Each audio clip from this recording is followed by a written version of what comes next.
Now listen, y'all know Melody do not fool with Miss Tisha. And Miss Tisha is not fooling with Miss Mel. Let's get into Love and Marriage Huntsville.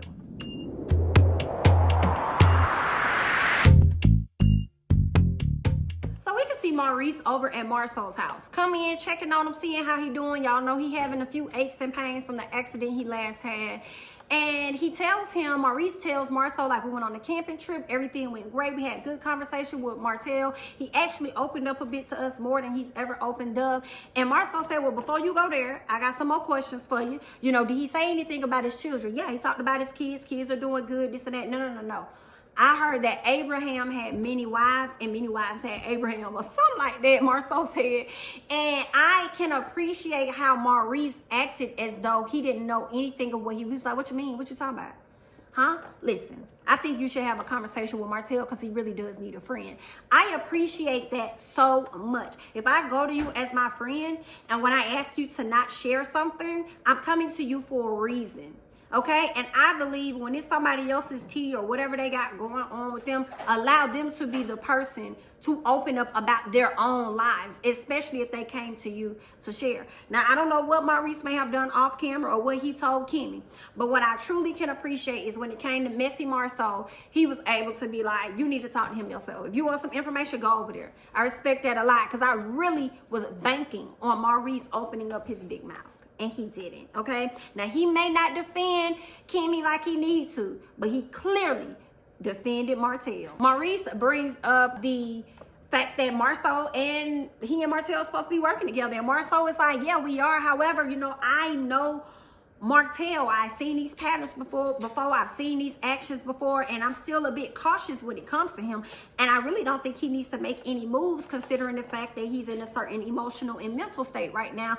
I just wouldn't trust it 100%. So Marceau is continuing to move forward with this 42 acres or 47 acres, but he's also continuing to keep his eye out for anything shady. So he's not getting his hopes up just yet. And it's good that he isn't after Martell had that sit down with Chris. So we see Mel at the house. Mel over there having conversations with her kids, talking to them, uplifting them, talking to them about their hair and everything. She go in the next room. She give Tisha a call. She ain't wasting no time before she cut to the chase to tell Tisha, girl, listen, I'm going to tell you like this, girl ain't finna sugarcoat with you. You know I really don't put you like that anyway, honey. But I'm going to go ahead and give you this business, okay? I really did not like how your mama had came at me at Jalen's event, okay? I did not appreciate it. I did not like it. That's why I walked off. I was not trying to have a conversation with her by any means necessary because she said some real foul things about my kids and everything online, and I really, really did not appreciate that. So at that moment, it was the wrong time for her to try to come and have a conversation with me when I really was not trying to have a conversation.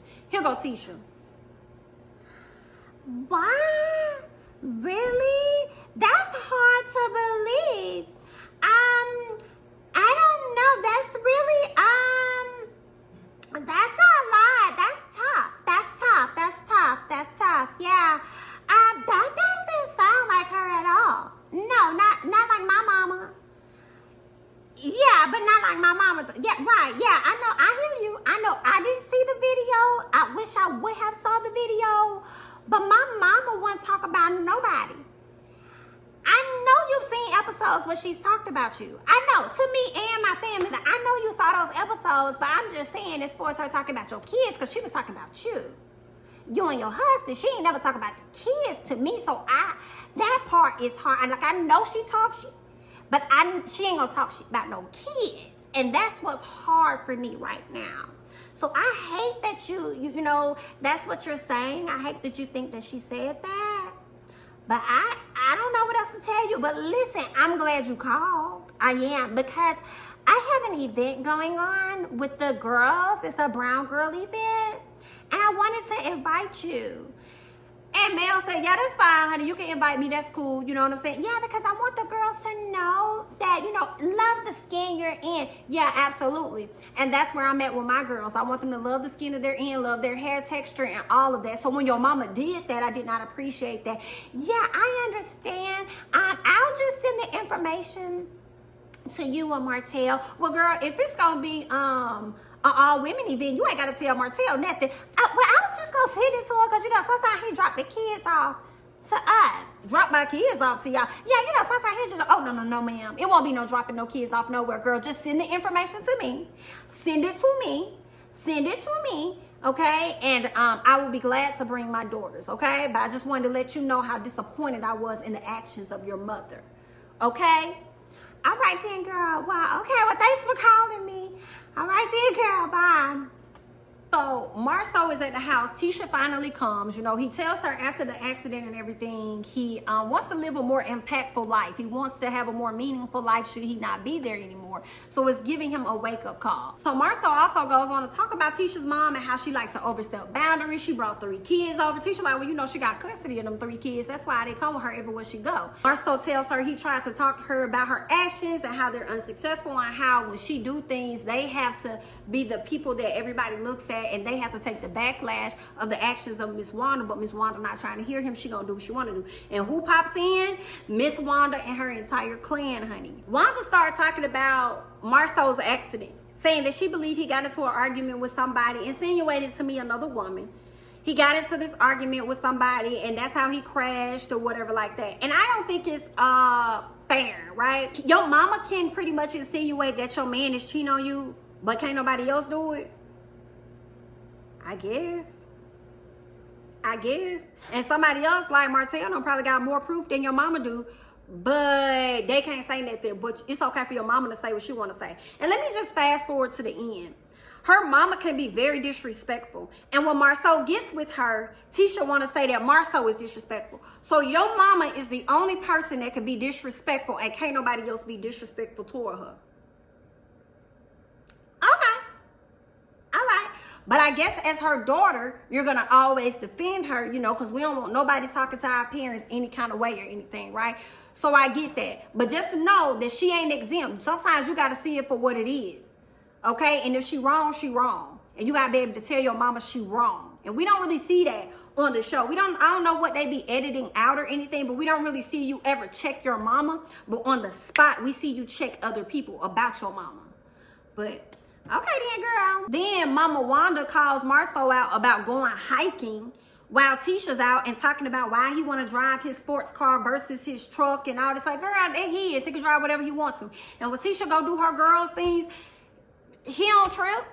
Okay? She be going without him. So what is the issue for him to go hiking with people that she know?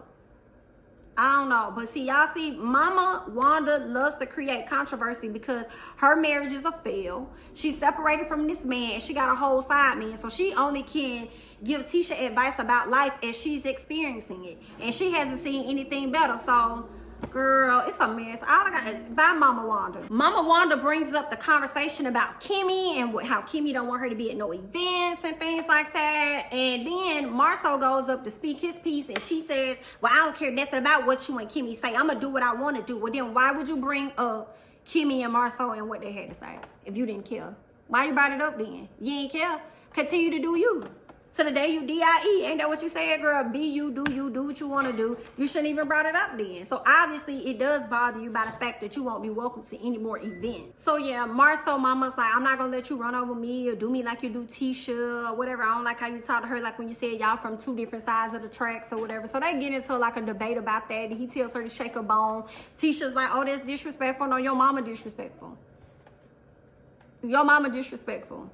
And you need to check her about coming into that household and insinuating that your man is messing around on you.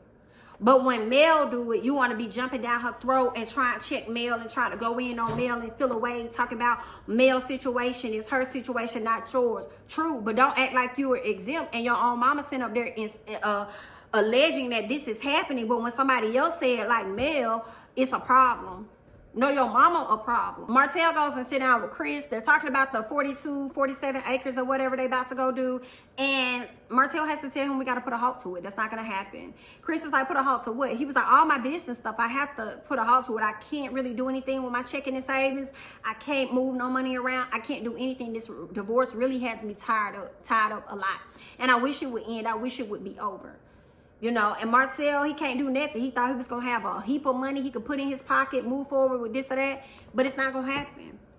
because of his actions. He said he's prepared to hit rock bottom, and that's so funny because he didn't even see this. He out there cheating, doing what he want to do. He never considered Mel's feelings or how she felt or his kids or how they'll be impacted should they get a divorce. And he dang sure didn't think about how it was going to mess up his business. See, Mel obviously forgave Martell too many times while he cheated that he thought, oh, well, she ain't going to do that. She ain't going nowhere. She going to do it again. And he really thought he had her hook, line, and sinker when he helped her get this show. When they came together and they pitched this to Carlos or whatever, he really thought it then. So, honey, he did not see this moment coming. And not only is his finances tied up, he tied up too, child. Sad. Good luck. Mel is headed to the event, the Hey Brown Girl event that Tisha and her cousin are doing. Mel feels as though the invitation was sloppy. And at first I was like, Mel, that invitation was not sloppy. She invited you. But then I had to think. It wasn't sloppy. It just came at a bad time. And it seems as though had Mel not reached out to Tisha about the issue she had with her mama, Tisha would have never invited Mel to that event. But considering the fact that Mel was going in about what her mama had to say about the texture of the hair and all this stuff, that's what she was like, you know what, this would be a great uplifting event for the girls. I need more people to show up anyway so it can look as though I had a sold out event or whatever. So cool. So that's what that was. So it was a bit of a sloppy, I guess, lack of a better word, invitation. Kimmy, Destiny, and Mel are sitting down at the event. The event looked like it was going pretty good. Mel said she apologizes for not making her event. How can she make it up? And Destiny said, well, girl, you can make it up by going on this retreat. I want to do an all-girls retreat. Mel said, all right, fine, I guess I could do that. And next thing you know, Miss Tisha came and joined them. That's when Destiny extended the invitation to Tisha, told her she wants her to be a part of this retreat. Tisha first, as soon as she heard that, who all gonna be there? Girl, you already know who all gonna be there. All the ladies sitting here. The question was, is Mel coming? Is Mel coming? Of course she is. So Tisha just got a lot of questions at this point. She like, how many days is we going, girl? Can I drive my own car? Can we have some do's or don'ts? Destiny is like, girl, it's for 3 days. Tisha said I could only do one. She said, okay, that's fine. Okay, she said, Tisha said, can we drive our own car? And everybody else is like, well, it depends on how far it is. I may drive, I may not drive. It just depends on the location. And then Tisha wants to know if they can have some things that they can and cannot discuss or do or say or whatever. And Destiny is like, yeah, we can do that. We can do something like that. Now, Mel is over Tisha and these questions, and she sees where Tisha is going. So Mel says, okay, I'm gonna go check on the girls. I'll be back. First of all, Mel, you don't like Tisha. You're not trying to move on. We understand. Okay? And I don't believe Mel is trying to move on with Tisha. I don't think Mel wants anything to do with Tisha, to be honest. I think Mel is trying to be cordial with Tisha, considering the fact that she is getting closer with Mel's friend Destiny, and she's obviously Kimmy's, family member by marriage. So I think that's why she's like, I guess we could be cool or whatever. But Mel not seeing it for her. You could tell the whole time she was looking at her and rolling her eyes and all this stuff. Mel is not here for Miss Tisha, honey. So Mel decides to actually pull Tisha to the side and tells her that the way she was asking the questions came off as though she's still stuck in the past. And Tisha said, I was just asking questions. She was like, well, the way they came off was a bit negative.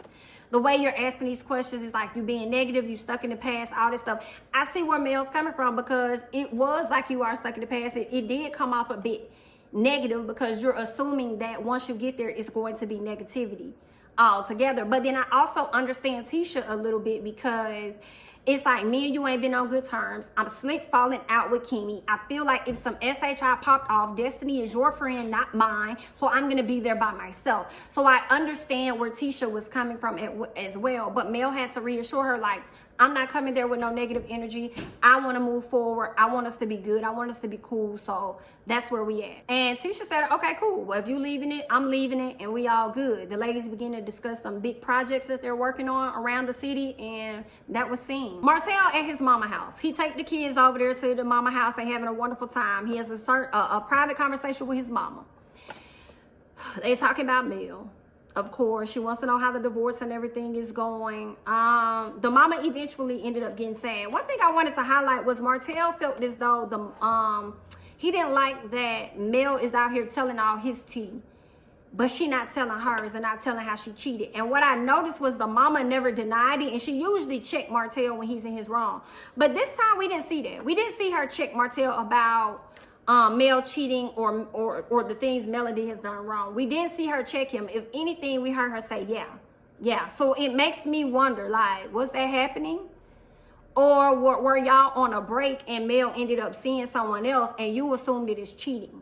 You know, I don't know, but I don't think we'll ever fully find out the truth, because right now we can't really rely on anything Martell says. She asked about the child. Like, is that his child? He admits it. He says that it is indeed a child. He asked her, you know, is she still gonna love Mel? She's like, I always love Mel. Mel will always be my daughter-in-law. And then she just breaks down and starts crying. And the sad part is that I don't know if Martell is so disappointed in himself. I really don't think that's the case. I think he's so out of touch with his emotions that he couldn't even console his mama, which prevents him, I'm sure, from consoling Mel the way that she needed to be consoled throughout their relationship. He just has issues with connecting with himself and his emotions. What happened to the therapist? Bring him back, because he was getting you together. Bring him back. Okay, what happened? Bring him back. His mom tells him you never know what the future holds. Y'all may not be working out right now, but y'all may work out later. Girl, you can keep holding out hope. I will say that's a true statement. You never know. Years down the road, you know, people, you know, go back to who they was with, you know. But I think that's gonna be a long time. Who knows? At first I was like, because of the project they were working on, I was like, maybe she may hang in the marriage. But now I'm like, I think Mel is out. She out. But we, you know, anything is possible, like the mama said. So we'll just see how it goes. Then his mom goes on to call him a good man. And I'm like, you mean aspects of him may be a good man? Like he's a good father. He's a good, I guess, provider. Because they had a big old house. He brought Mel in on. They had a business together and everything. So he's a good provider. That's what you mean. But I don't think he's overall a good man because of the actions he's taken. Like, yeah, you may have made a mistake. That's one thing. But the other actions that you've taken after the divorce and everything, your relationship had spiraled down, that be the SHI for me. And it's like, are you sure? Are you sure? Because right now he may have good aspects of him, but what he's done and the actions that has followed is spoiling all of that. Okay? You know what they say, one bad apple spoils the bunch or something like that. So it's like, yeah, one bad situation followed by some negative actions, yet it's spoiling all the good aspects of him. You know, one thing for sure, two things for certain, he's a good dad. Like, you can't take that away from him. Like, he's always present with his kids for the most part, you know. But yeah, and that's all I got for Love and Marriage Huntsville. Y'all leave y'all thoughts and comments down below. I'm Jamie, that's me. Don't forget to like, comment, subscribe to my videos, and I'll catch you guys in the next one. Bye bye.